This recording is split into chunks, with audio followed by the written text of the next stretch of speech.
नमस्कार, आप सभी लोगों का स्वागत है। मैं राजीव मिश्रा सभी लोगों का वेलकम करता हूं आज के इस सेशन में।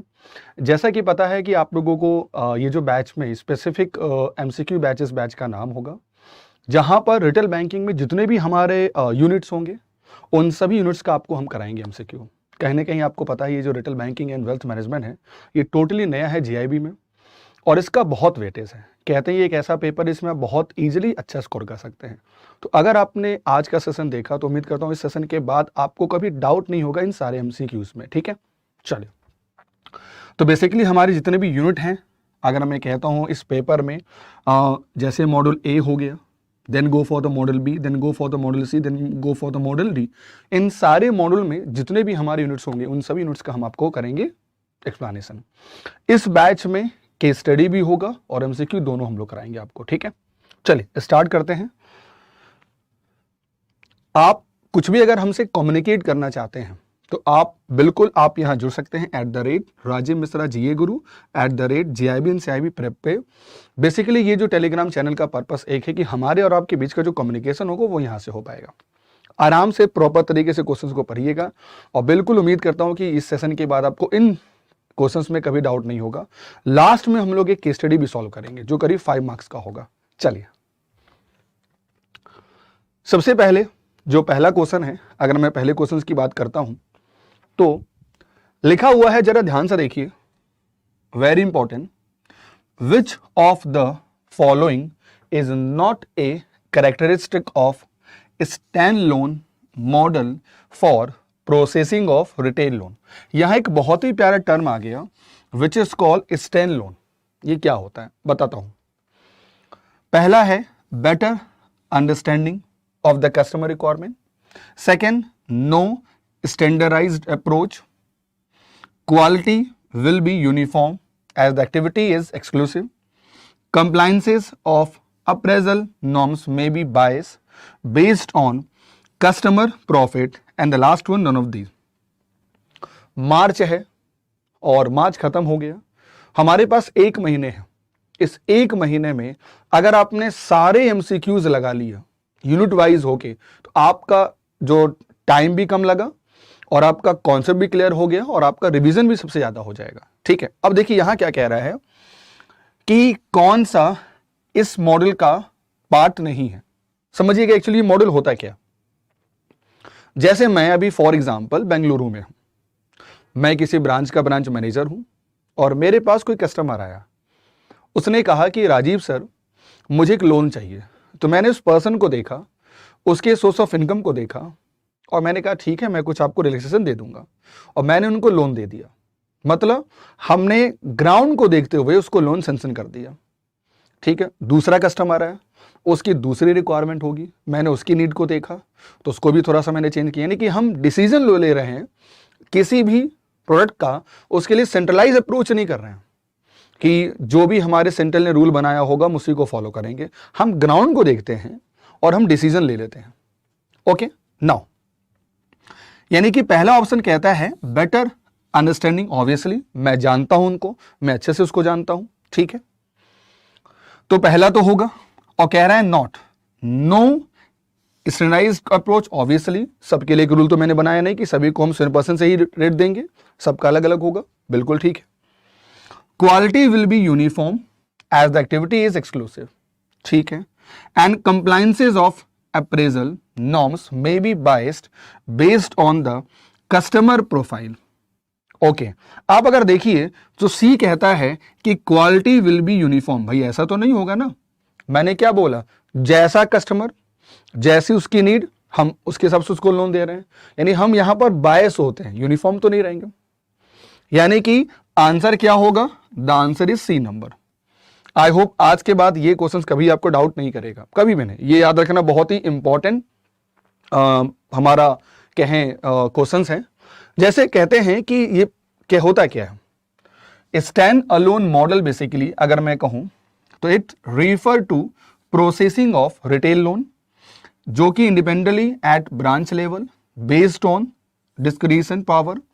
Branch will market the retail loan and process and sanction the loan based on the eligibility of the application। मतलब हमने ग्राउंड देखा, हमने लोगों को देखा, हमने लोन सेंक्शन कर दिया। याद रखिएगा, इस बैच में मैं आपको कम से कम कराऊंगा 1000 MCQ, और इसमें याद रखिएगा मैं आपको कम से कम 100 केस स्टडी भी कराऊंगा इसी बैच में। तो इसलिए इस बैच को ध्यान से देखिए, ये बहुत इंपॉर्टेंट बैच है, ठीक है। चलो अगला कहता है, for retail banking business which of the following segment are important. As for the retail banking की अगर हम बात करते हैं तो बहुत प्रकार के कस्टमर होते हैं, mass market, mass affluent, super affluent, both A and B, या ऑल ऑफ द एबव। अगर मैं कहूं कि इंडिया में 1 लाख रुपए के लिए लगभग अगर मैं कहता हूं तो 1 करोड़ लोगों ने अप्लाई किया, मीन्स यहां पर आप देख रहे हैं कि जो हमारा वॉल्यूम है वो ज्यादा है, बट यहां पर जो हमारा टिकट साइज है वो क्या है, वो बहुत कम है, और इसी को नाम दिया जाता है रिटेल बैंकिंग, और इसी को नाम दिया जाता है रिटेल बैंकिंग। ओके, तो अगर मैं कहूं मास मार्केट, मास अफ्लुएंट या सुपर अफ्लुएंट, ये तीनों ही इंपॉर्टेंट है, ये तीनों ही इंपॉर्टेंट है, यानी कि हम कह सकते हैं आंसर हमारा क्या होगा, ई ऑफ द अबव। याद रखिए जो मैं आपको दिखा रहा हूं ये बहुत इंपॉर्टेंट होगा, क्यों, हम जैसा हमारा इनकम होता है ना वैसा हमारे लिए कस्टमर होते हैं, है ना। जैसे मान लो अगर आप कमाते हैं 2 लाख से, ये सारे अमाउंट ना आप लाख रुपए हैं, मान लो 2 से 10 लाख के बीच में है तो आप इस सेगमेंट्स को बिलोंग करते हैं। आप अगर 10 से 50 में है तो आप इस सेगमेंट को बिलोंग करते हैं। आप अगर 50 to 400 के बीच में है तो आप इस सेगमेंट को बिलोंग करते हैं। आप अगर 400 से 4000 में है तो आप हाई नेटवर्थ सेगमेंट को बिलोंग करते हैं। आप अगर 4000 से 120 के बीच में है तो आप सुपर H&W को बिलोंग करते हैं, और अगर आप 120 से ऊपर हैं तो आप बिलोंग करते हैं अल्ट्रा H। ये फिक्स है, ये हर साल आपको, ये पेपर पहले CIB में था, ये बहुत इंपॉर्टेंट है, ये जरूर एग्जामिनेशन में आने की संभावना है, ठीक है। चलिए अगला तीसरा, next one, which of the following is correct sequence regarding PLC। हम सभी को पता है कि अगर मेरे पास ये कंपनी है, जिस कंपनी ने इसको बनाया होगा तो पहले इसका इंट्रोडक्शन हुआ होगा, उसके बाद ये कंपनी ग्रो की होगी, दिस इज कॉल्ड ग्रोथ, उसके बाद इसका पीक बहुत ज्यादा होगा, ये काफी अच्छा सेल दे रहा होगा, दिस इज कॉल्ड मैच्योरिटी, फिर डाउनफॉल आया and this is called decline. इसी को हम कहते हैं PLC साइकिल, इसी को हम कहते हैं PLC cycle. Okay, so introduction, growth, maturity and decline. Now in case of bank जब भी बात आती है कोर, समझिएगा ध्यान से, कोर प्रोडक्ट मतलब क्या होता है। देखिए कोर की बात ना जब भी बैंक में आती है तो 2 चीजें सामने आती है, एक तो आता है सामने जिसका नाम है बेसल, ओके, और इसमें एक टर्म आता है जिसको हम लोग कहते हैं car, capital adequacy ratio. Basel कहती है कि आपके लोन पर जो भी रिस्क वेटेज एसेट्स होगा उसका आप सर्टेन % अपने पास मेंटेन करें फॉर फ्यूचर के लिए, और उसे नाम दिया गया कार। तो उस कार के 2 पार्ट होते हैं, एक हमारा होता है टीयर 1 और एक होता है हमारा टीयर 2, ठीक है। तो इस टीयर 1 में अगर मैं बोलूं तो एक टर्म आता है कोर कैपिटल, बट क्या इस क्वेश्चन में कहीं भी बेसल के बारे में जिक्र है? नो। तो पहला ऑप्शन कभी जिंदगी में नहीं होगा। कोर मतलब जो हमारा मेन पार्ट है, को मतलब जो हमारा मेन पार्ट है, मतलब इन which the organisation basically deal करती है, जैसे कासा, आपका राफा, आपका होम लोन, आपका टर्म लोन, आपका इंश्योरेंस वटेवर, तो ये सारे कहलाएंगे। Option number B is the right answer. Okay, चलिए, what are the core products in the banking? Core banking function will include transaction account, loan, mortgage and payment, जिससे bank अपनी service को utilise करता है, ठीक है। चलिए अगला, बहुत ही प्यारा क्वेश्चन है, which of the following is not a core product? अभी हम लोग ने देखा ये भी है, अभी हम लोग ने देखा ये भी है, अभी हम लोगों ने देखा ये भी है, तो आंसर हमारा क्या होगा? Option number D is the right answer. Next one, बहुत ही प्यारा क्वेश्चन है, ये बहुत ही प्यारा क्वेश्चन है। अगर आपने इस बैच को पूरा कर लिया ना, ये मैं गारंटी आपको देता हूं कि आपका रिटेल बैंकिंग में कहीं नहीं गया है 70 स्कोर, क्योंकि इसमें इतने क्वेश्चन करा दूंगा आप लोगों को केस स्टडी की, इसके बाहर कुछ आने वाला नहीं है। जिन लोगों के पास भी सुपर एलाइट का एक्सेस होगा, जिनके पास भी सुपर एलाइट का एक्सेस होगा, वो बैच में एनरोलमेंट ले सकते हैं, ठीक है। और उस बैच में जुड़ने के लिए आप कोड इस्तेमाल कर सकते हैं राजीव, जिससे आपको डिस्काउंट मिलेगा हमेशा मैक्सिमम। चलिए देखिए, मैंने क्या बोला आपको, क्या आंसर होगा। जैसे होता क्या है समझिए, ऑगमेंटेशन मतलब होता क्या है। जैसे मैंने कहा कि आप मेरे बैंक्स में आपने होम लोन ले लिया, अब जो भी प्रोसेसिंग सर्विसेज हैं, साथ में कुछ हमने आपको और एडिशनल सर्विसेज दे दी, तो हमने अपने कस्टमर को कुछ एक्स्ट्रा डिस्ट्रीब्यूट किया। जैसे आपने सुना होगा प्रधानमंत्री जनधन योजना, प्रधानमंत्री जनधन योजना अकाउंट जो है, उसमें क्या होता है कि आपके अकाउंट में ओडी फैसिलिटी है जो नॉर्मल नहीं होती है, साथ में प्रधानमंत्री सुरक्षा बीमा योजना जो होती है वो भी नहीं होती है। एंड तीसरा अगर मैं बात करता हूं विच इज कॉल, अगर मैं कहूं तो प्रधानमंत्री जीवन ज्योति बीमा, यानी हम आपको एक्स्ट्रा सर्विसेज दे रहे हैं अपार्ट फ्रॉम नॉर्मल बैंकिंग।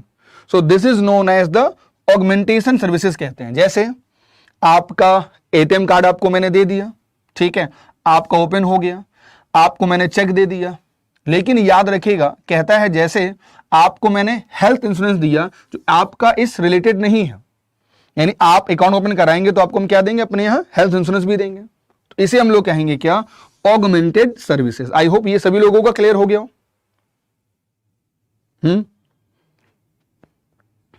ठीक है, अपार्ट फ्रॉम नॉर्मल सर्विसेज जो हम आपको देते हैं, ठीक है। चलिए नेक्स्ट वन, नेक्स्ट वन, यानी कि a product enhance by addition of related services and benefit, example installation, warranty, maintenance and repair services. This is called augmentation services. चलिए अगला, in the present context which of the following is not considered, बहुत प्यारा question है, कौन सा इसमें से consider नहीं है, which is called augmentation of product। पहला एटीएम कार्ड, ये तो बेसिक सर्विसेज हैं। दूसरा इंटरनेट बैंकिंग, ये तो होती है। उसके बाद इंश्योरेंस, ये तो होती है, यानी हम कह सकते हैं option number A is the right answer. ये एक बेसिक सर्विसेज है, ठीक है ना। हम सभी लोगों को पता होगा कि हर बैंक सेम प्रोडक्ट को अपने अलग अलग नाम से डिस्ट्रीब्यूट करता है।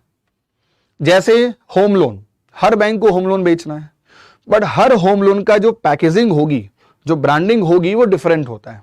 वही क्वेश्चन है, ठीक है। कहता है different banker market there different product in different names through they have common features. The idea of this is to make the customer identify the bank with particular name of the product. This initiative is bank to create recall, means people is recalling that bank, okay, that product related to that bank, okay. So that the answer is known as the branding. That is known as the branding. Now question number 9, which type of branding is adopted by banks nowadays? याद रखिएगा, कैसा भी branding होगा, अगर मैं कहूं जो product को इनहेंस करता है, कंपनी की पॉलिसी के हिसाब से काम कर रहा है, सर्विस को लेकर, वो सारा आजकल बैंक काम करते हैं अपने प्रोडक्ट को अच्छा करने के लिए, ठीक है। नाउ बहुत ही प्यारा क्वेश्चन, आई होप ये कोई भी गलत नहीं करेगा, ये बहुत ही आसान क्वेश्चन है, ठीक है।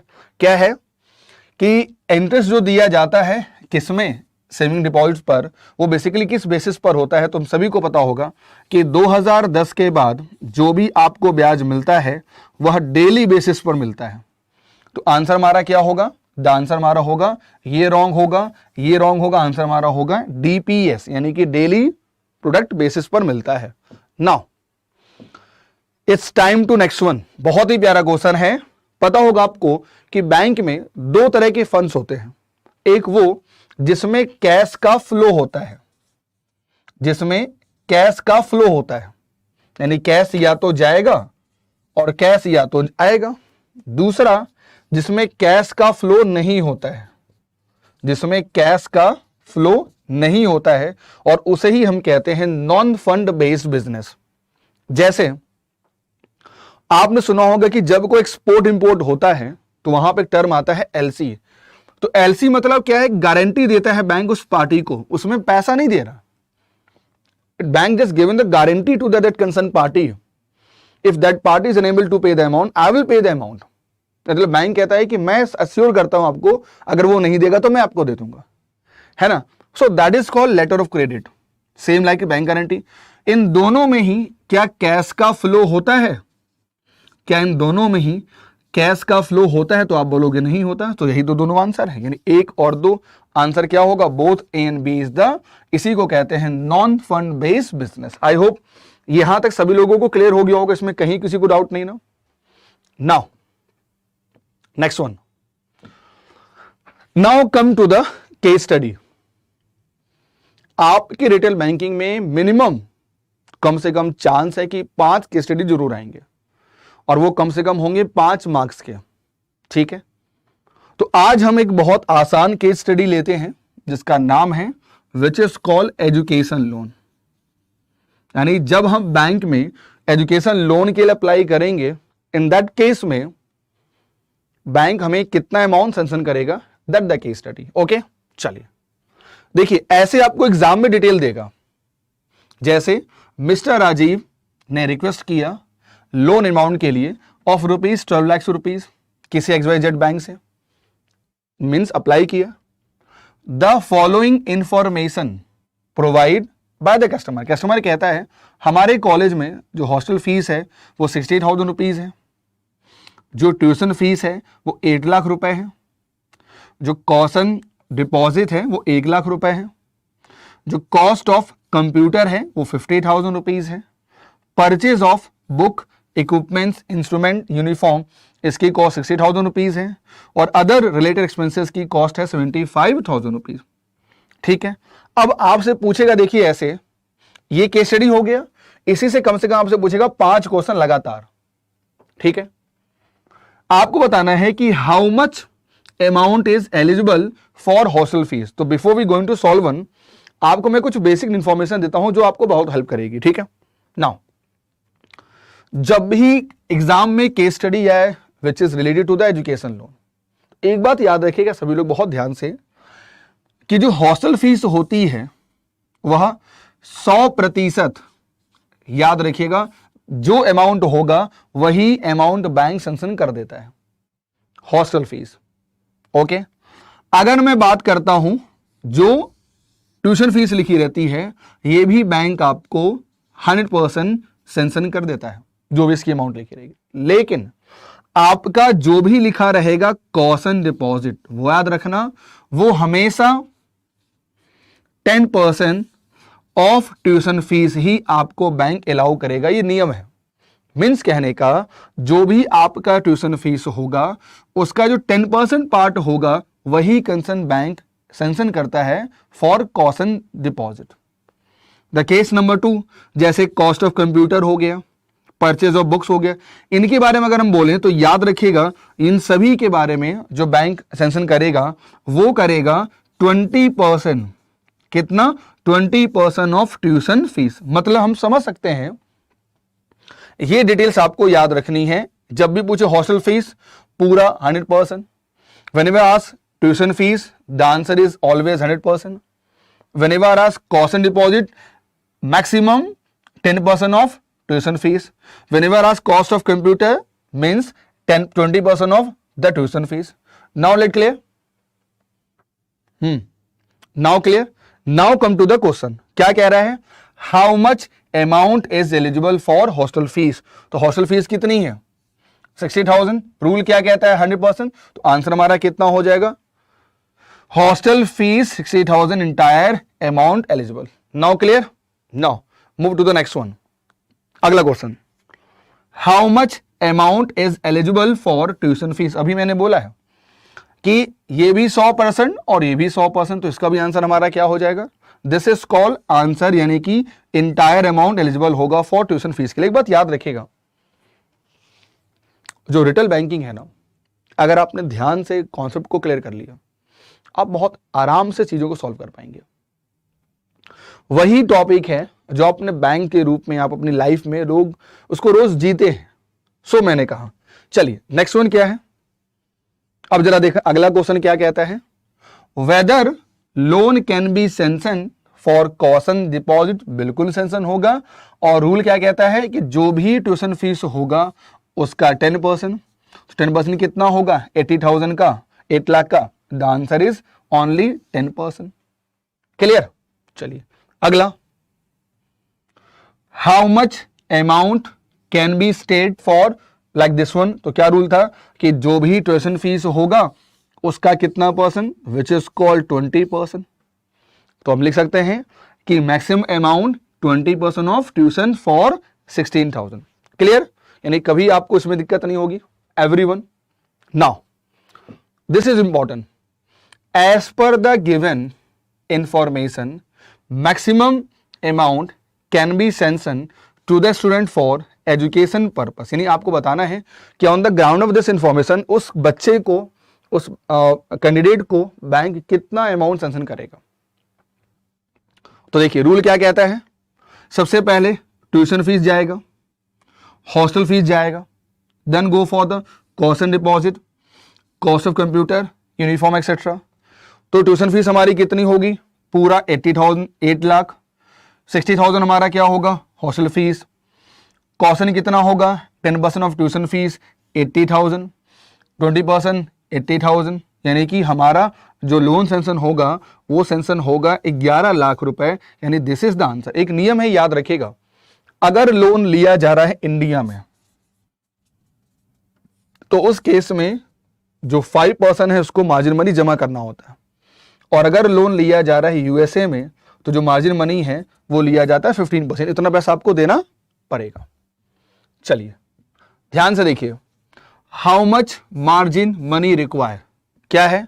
अगर आपको इंडिया में लोन दिया जा रहा है अप टू 4 लाख रुपए, ध्यान से देखिएगा, तो आपको कोई भी मार्जिन मनी नहीं देना होगा, आपका पूरा अमाउंट बैंक सैंक्शन करेगा। नाउ अगर लोन 4 लाख रुपए से उबव है तो 5% जाएगा, और अब्रॉड है तो कितना परसेंट कटेगा, 15%। यानी कि मार्जिन मनी बराबर क्या होता है, सैंक्शन मनी अमाउंट में से हम इतना परसेंट काट देंगे। यानी अगर मैं कहूं आपको 11 लाख हमें सैंक्शन हुआ, उसमें से 5% जो होगा, यानी इतना पैसा हमें जमा करना होगा एज ए डिपॉजिट बैंक को, और बाकी पैसा बैंक सैंक्शन हमको कर देगा। क्लियर, ठीक है। चलो, तो जैसा कि आपने पूरा सेशन देखा और आपको ये बात तो एहसास हो गया होगा कि अगर आप ऐसे डेली चीजों को कवर करेंगे तो कहीं ना कहीं आपका जो सपना है जीआईबी क्वालिफाई करने का बहुत आसान हो जाएगा। और उसके लिए आपको एक काम करना होगा जो बहुत इंपॉर्टेंट है। क्या करना होगा, सबसे पहले आपको ओलीबोर्ड की साइट पर जाना होगा। समझिएगा, मैं आपसे इसलिए कह रहा हूं ये बहुत इंपॉर्टेंट बैच है और इसीलिए मैं बार बार आपको कह रहा हूं, ठीक है। यहां पर आप जाएंगे तो आपको दिख रहा होगा this is called cracker batch. जैसे ही आपने इसको क्लिक किया तो आपके सामने एक विंडो ओपन होगी, और यहां देखिए आपके सामने लिखा हुआ है 140 लाइव क्लासेस बाइलिंगुअल होंगी, है ना। उसके बाद देखिए क्लास की डेट है, एक मिनट, नो थैंक, हाँ, उसके बाद देखिए क्लास की इसमें डेट है। जरा सोचिए कि अगर हम डेली एग्जाम्पल ले रहे हैं, जैसे रिटेल बैंकिंग करीब 35 यूनिट्स हैं, अगर हम लोग डेली कम से कम 50 क्वेश्चंस कवर किए तो हर एक पेपर से आपके पास एटलीस्ट कम से कम 1500 क्वेश्चंस आपके सामने होंगे। और सिर्फ एक पेपर नहीं, आप retail banking, PPB, Indian economy and accounting सारे पेपर आपको मिलेंगे। कुछ क्लासेस मॉर्निंग में होंगी, कुछ क्लासेस इवनिंग में होंगी, यानी आपके पास पूरा बैच होगा, ठीक है। यहां पर मैं हूं, हिमांशु हैं, सुबी हैं, प्रद्युम्न हैं, सभी लोग हैं। आपको करना क्या है, आपको सबसे पहले इस बैच में जाना है और आपको इसे करना है बाय कोर्स, समझिएगा। और आज मैं इसलिए कह रहा हूं, ये आज बहुत अच्छा ऑफर आ गया है, यानी आज है 7 अप्रैल 6 अप्रैल है और आज 6 है 7 है, आज 6 अप्रैल है, ठीक है। यानी आज देखिए एक ऑफर क्या है कि जो प्राइस पहले थी ज्यादा आज कम हो गई है। यहां पे देखिए लिखा है JIB क्रैकर बैच। आप जैसे ही इसमें स्क्रॉल करेंगे देखिए इसमें सब कुछ मिलेगा आपको, क्लास नोट्स मिलेगा, टेस्ट मिलेगा, सब कुछ आपको मिलेगा। आपको यहां जाना है और अपने को यहां पर करना है हैवी कूपन कोड में, याद रखना है RAJEEV, राजीव यूज करिए। जैसे आपने राजीव डाला देखिए आज ये प्राइस क्या हो गया है, ओनली 2199, समझ रहे हैं, ठीक है। सिर्फ इतना लगेगा और आपके पास सामने बैच में एनरोल होंगे जिनके पास भी सुपर इलाइट बैच है, तो उसमें क्या खास होगी। ऐसे बहुत सारे बैंकर हैं जिनको इनसे तो फायदा होगा ही। अगर आपको लगता है कि हमारे पिछले बैचेस या और भी जो बैचेस रनिंग कर रहे हैं उन सभी बैच का आपके पास एक्सेस होगा, तो उसके लिए मेरा सजेशन है ये ले सकते हैं, इसका नाम है JIB सुपर इलीट। आप 6 मंथ का चूज करा आपने फॉर एग्जाम्पल, और आपने कूपन कोड लगाया एग्जाम्पल राजीव RAJEEV, ठीक है, रिडीम किया। देखिए ओनली इन दोनों में डिफरेंस है, ओनली अगर मैं बोलूं 500-600 रुपए का, ओनली 500 रुपीज डिफरेंस है। अब इसमें फायदा क्या होगा, जितने भी हमारे टॉपिक वाले बैच हैं, चाहे मेरा मास्टर बैच हो गया, चाहे अकाउंटिंग का मास्टर बैच हो गया, ये सारे बैच के आपको मिलेंगे रिकॉर्डेड वीडियो इस बैच में। यानी कभी अगर ऐसा लगा कि हम इन क्वेश्चंस को लगातार कर रहे हैं, हमें कुछ टॉपिक भी अगर आपको टाइम मिला लाइक संडे को, मंडे को, वट जब भी छुट्टी मिली आप उस बैच को भी देख लीजिए। तो मेरा सजेशन आपके लिए है कि जल्दी से आज एनरोल करिए सुपर इलाइट बैच, और ये प्राइस आपको लेना है सिर्फ ओनली 2999 में, ओनली 3000 रुपीज में आपका JIB गारंटेड क्लियर होगा, ठीक है। नंबर 1। नंबर 2, अगर आपको लगता है कि नहीं सिर्फ आप प्रैक्टिस करना, तो उसके लिए भी बैच बहुत, क्योंकि इस बैच में हम MCQs भी कवर कराएंगे और साथ में केस स्टडी भी कवर कराएंगे। तो आज इस बैच में एनरोल करिए क्योंकि इस बैच में सीटें जो है बहुत लिमिटेड है, ठीक है। तो बिफोर 10th बाय टुडे और बाय टुमारो इस बैच में एनरोल करिए। सारी क्लास की डिटेल सब कुछ आपको बैच में मिलेगी। फॉर मोर डिटेल के लिए विजिट करें oliboard.in की साइट पर, और वहां इस बैच में आज ही अपने को एनरोल करें और अपने सक्सेस को कंफर्म करिए। Thank you very much.